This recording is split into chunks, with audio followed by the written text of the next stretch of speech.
Hello everyone, Teed up here, and welcome back to more Mystical Ninja starring Goemon. In the previous part, we took care of the Festival Temple Castle. And now we must continue forward. Now we heard that Kyushu was the latest target of the Peach Mountain Shoguns, so now we must stop them from taking over that region.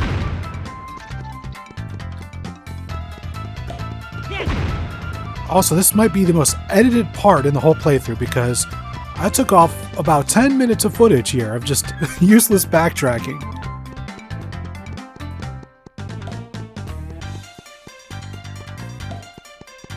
Alright, moving forward, avoiding the enemies.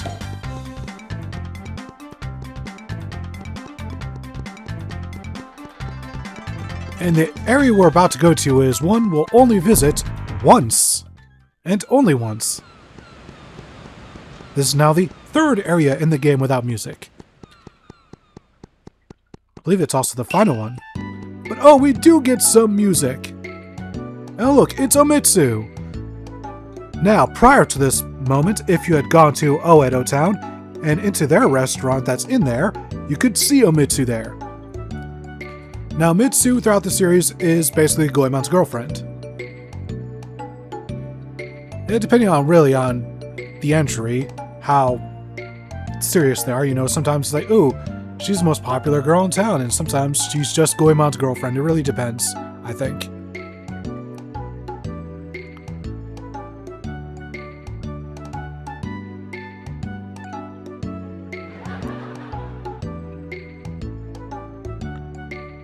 By the way, are you ready for one hell of a needle drop?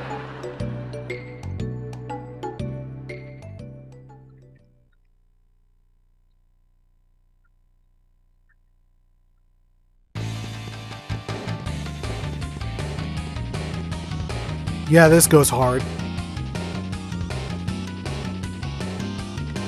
Don't go in there! That place clearly hasn't been rendered yet!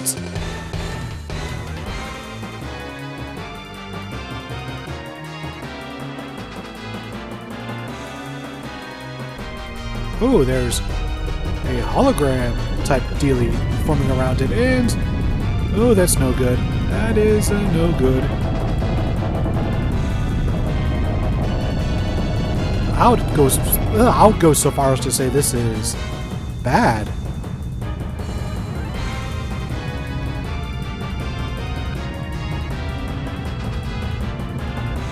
I don't think that's where Kyushu is supposed to go. Just a hunch.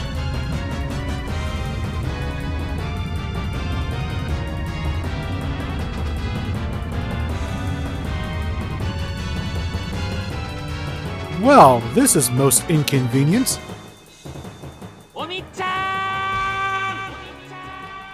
The subtitles say Omitsu, but my ears are hearing Omi-chan. Then again, they do mistranslate the lyrics of I Am Impact, so that's not too surprising.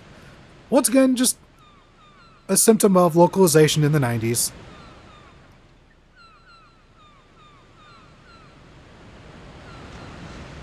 And now, after all this time, I am now going to finally show off the official in-game hint system. Now, I've been saying forever that if you're ever lost, you can just talk to the NPCs, they'll point you in the right direction. However, if you need a more direct approach, well, each town also has a building like this, which houses the Fortune Teller.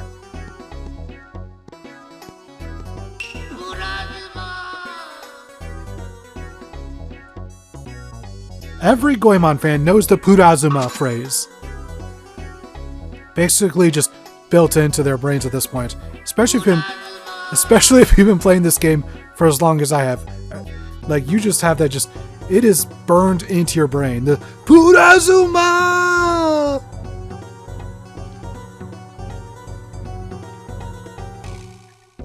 And now I'm just going to sit here and linger, let you all just absorb the dancing figures. And one more Purazuma, because why not?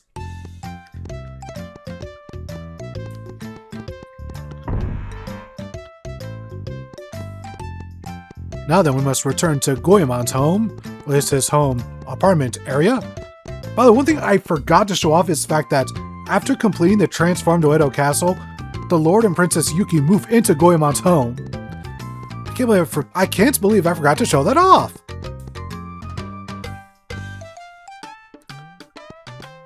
At the very least, we're about to get a new ability. And with this being Goemon's area, makes sense that it would be for Goemon.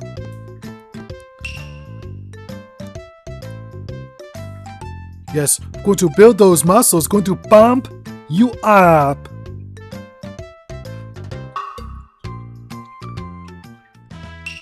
Alright, now this was actually my second attempt. My first one I failed with like 20 seconds left, which gotta tell you, that's pretty annoying. You know, getting so close to the end and then just you lose. So what we're going to have to do here is keep those Oyakatas from popping any of the balloons. That's right, if even one balloon pops within the 99-second time limit, you lose. Good day, sir!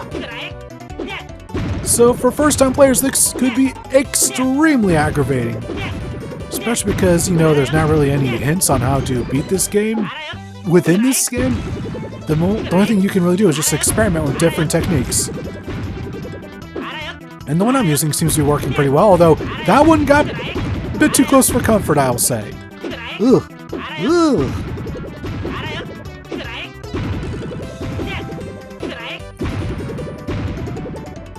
So, once you get a good rhythm going, it's actually relatively easy.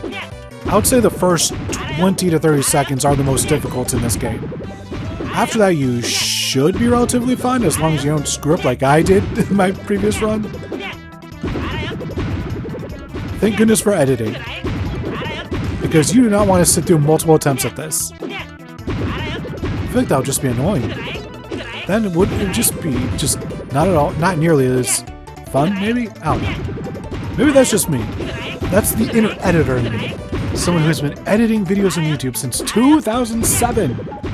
I wouldn't be surprised if some of you weren't even alive during that era.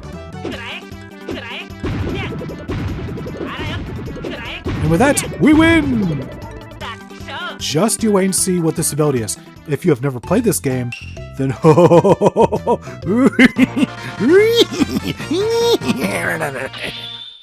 know why I went all devious there, but you're about to see something special. Something that blew my mind as a child.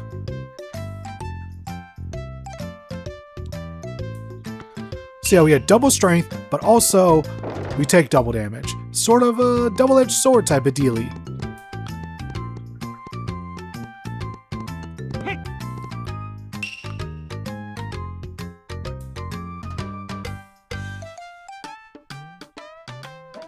Well, lady, it's a good thing he already seems married, because he don't need someone like you.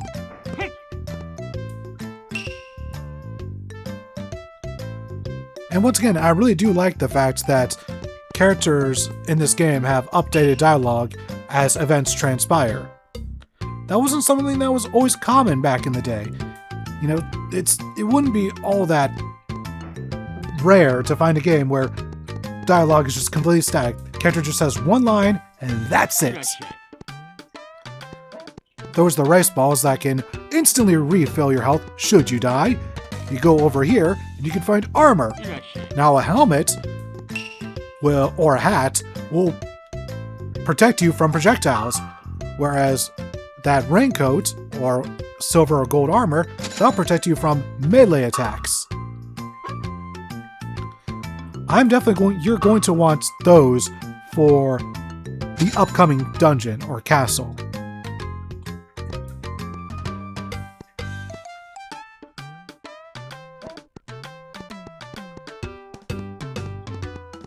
Alright, time to show off this ability. This is going to be a good one. I'm just going to sit back, relax, and allow you all to take this in.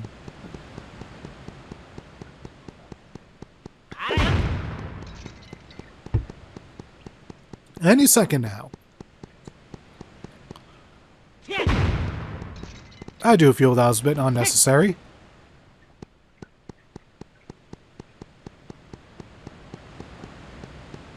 Alright, here we go.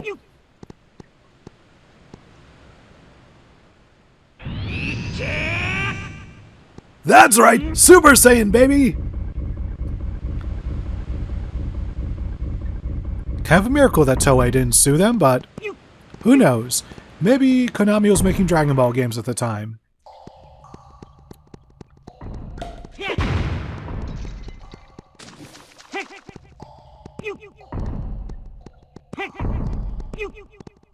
I still remember the first time I showed this off to some of my friends during a commentary I made many years ago, well over a decade ago actually. And they lost their shit, like I'm sure at least one person watching this video did. And yes, as you can see, the transformation is very temporary. Lasts like 30 seconds at most, I think. And also it costs 10 Rio to use. So don't go around spamming it because you'll go broke. Don't need that. You need that money. We haven't even encountered the first money gate yet. Kind of odd how both of this game's money gates are at near the end of the game. And yes, at this point we are nearing the end of Mystical Ninja. This is not a particularly long game. Like I said, when I recorded all this footage together, all the raw footage was 3 hours 59 minutes. So I guess it shouldn't be all that surprising that we're already starting to near the end of our journey. As sad as that is for me, because I've really enjoyed doing this. This is something a little different from my usual projects. And once again, I hope you all enjoy it, because, you know, the more successful this is, the more likely I am to do this again within this year. If not, then maybe I'll just make this a beginning of summer thing. We'll see.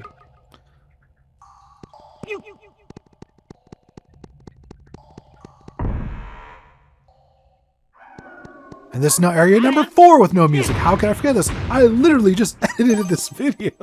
Really shows that while I was editing things, maybe my brain wasn't paying attention. I was in autopilot mode. My goodness. Welcome to my favorite city in the game. Festival Village! I woke up my cat that was sleeping to the left of me. Sorry, Midnight. Didn't mean to wake you.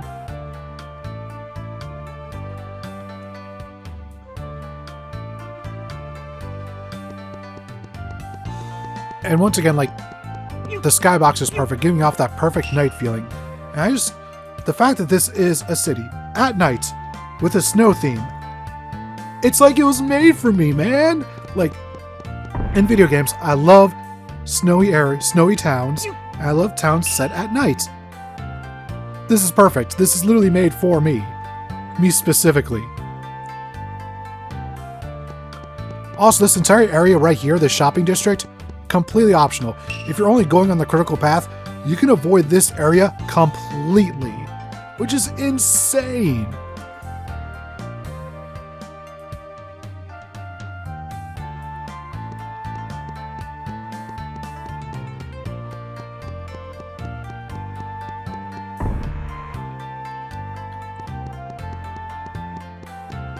Alright, we're going to continue on the critical path by talking to this fellow, who's going to inform us that Mr. Mokube has made improvements to his weapon smithery. Is that a term, weapon smithery? I think it may have invented one. Nevertheless, we must now return to Mount Fuji. Yes, you have to reclimb the entire mountain. No, nothing is different, which is why I'm cutting all of that out. Because it's literally just padding. It is the epitome of gameplay padding. So just, if you think that's something new to video games, no. It didn't start with Paper Mario the Thousand Year Door. It started even sooner than that. So yeah, we now have silver weapons. I think this calls them level 2 weapons.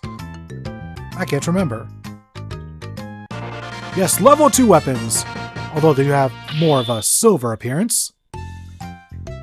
And I never used the sword shield from Yai, which is essentially you hold B and she just starts spinning her katana, and it can deflect projectiles. Alright, now we're back in Festival Village.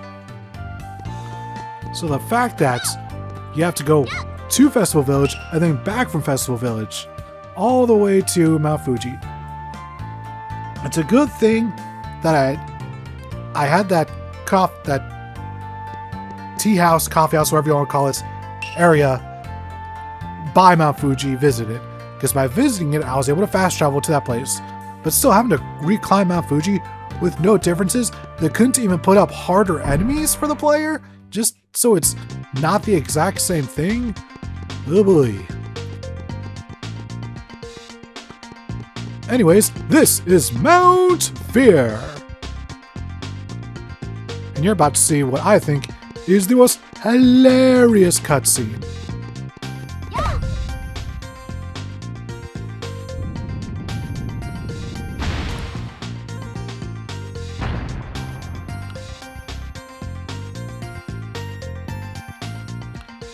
Now, that could just be me, but I absolutely lost it the first time I saw it. Just a little dink, and the whole thing explodes. That had to be on purpose. It had to be. So we did that so that way we can go through this back entrance.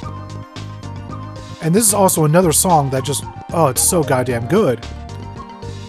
Hey, it took me over 10 minutes for me to start gushing over the soundtrack. New record!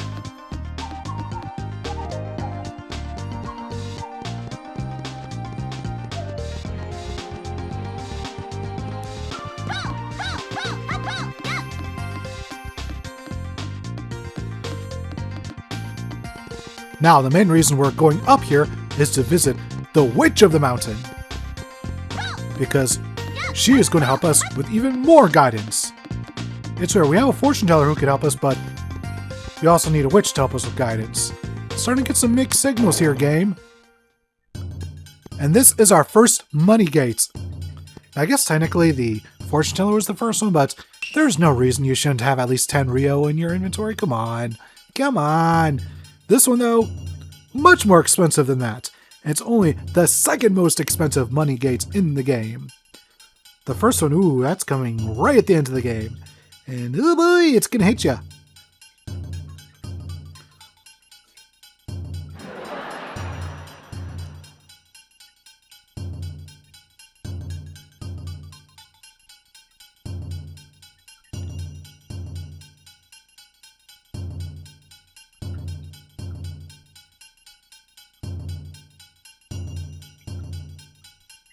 Alright, she's going to call upon the spirits of the wise man. And yes, as I stated earlier, she needs money.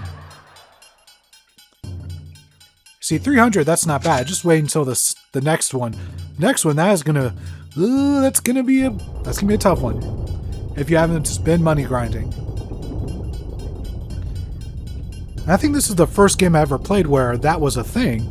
Also remember when I was a kid, some of my friends would actually get stuck either here or especially at the second one because they were not keeping track of their money. Now when I was a kid, I was so paranoid that I actually grinded to 9,999 Rio. That was just how insane I was. And thankfully though, it really doesn't take that long. I think if I were to do that, it would take 15 minutes? 20 tops? If I was going super slow? But yeah, it really doesn't take that long to max out your money counter if you're actually trying to. Like I said, just go to Transform to Edo Castle, go to that first room, and just grind for money. Anyways, Wise Man here is giving us information on what we need to do next.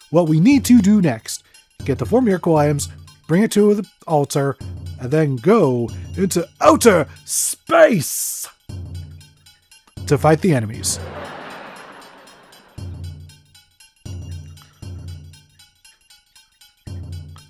So yeah, if that wasn't an indicator as to how far we are in the game already, this one should be. Now before leaving, if you switch to Sasuke, get some bonus dialogue as to what really happened to the Wise Man's home, and it's not great. It is not great for Sasuke. Let me tell you something, Sonny Jims and or Janes.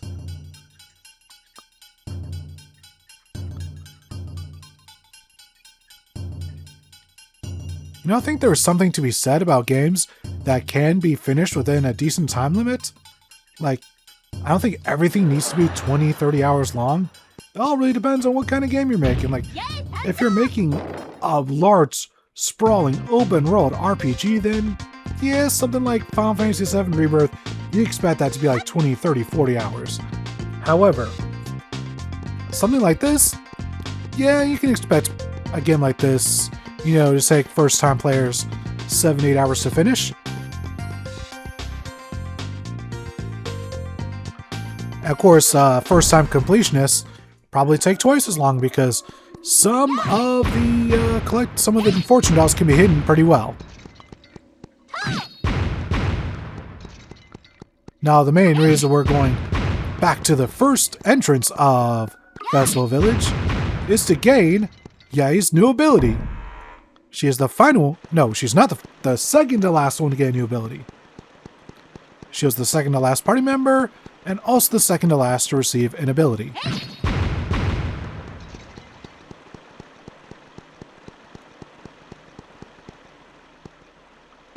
Just beyond this door is a waterfall. This is now the 5th area with no music. So now we have 5 areas, no music. Okay. And somehow a lot of them were just getting back to back to back, essentially. Crazy.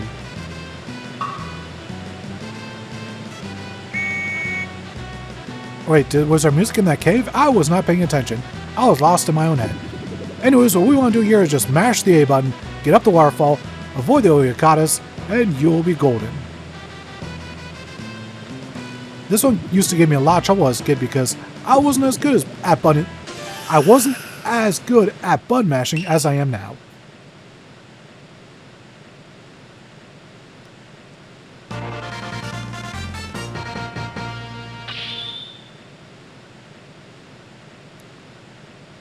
Yeah, so yeah, with that, we can now swim underwater.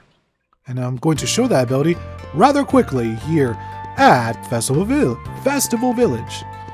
Man, I can speak, I think. Just go into this water, press C up. Henshin.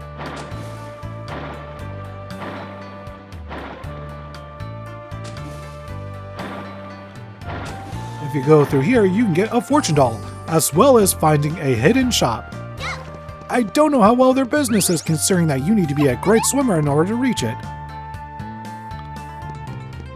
Or maybe they just expect their clientele to own submarines. Hopefully not one called an Iron Lung, because wouldn't have great hopes for them. So yeah, here you can buy a surprise pack, which gives you an extra life, or you can buy gold armor. Once again, armor protects against melee attacks, helmet protects against projectiles. It's kind of weird that this game has a life system. You wouldn't expect that, but you know, the N64 and PlayStation 1 was kind of like the last systems to really enforce that. And it just feels really outdated by this point. Were there any games on like the GameCube, PS2 that were a live system? If there were, then it feels even more outdated. Now, as optional as this area is, there's a high likelihood you'll visit it. Even more optional is this room up here. I really love like the feeling of like being able to have what at least looks like a dark area lit up by lanterns. That's the vibe I get from it.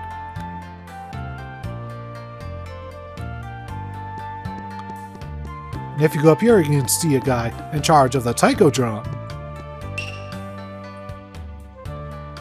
Hizoko, or Hikozo, Mabi.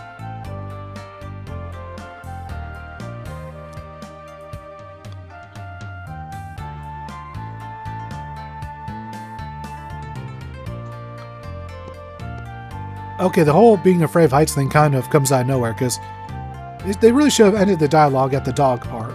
It would have been a nice little bit of, haha, you scoundrel, you scamp, but then all of a sudden he's afraid of heights. This feels really unnecessary. Happy Pride Month, everyone! And I think that's a good part to end this part of my multi-part Let's Play series. See you all next time!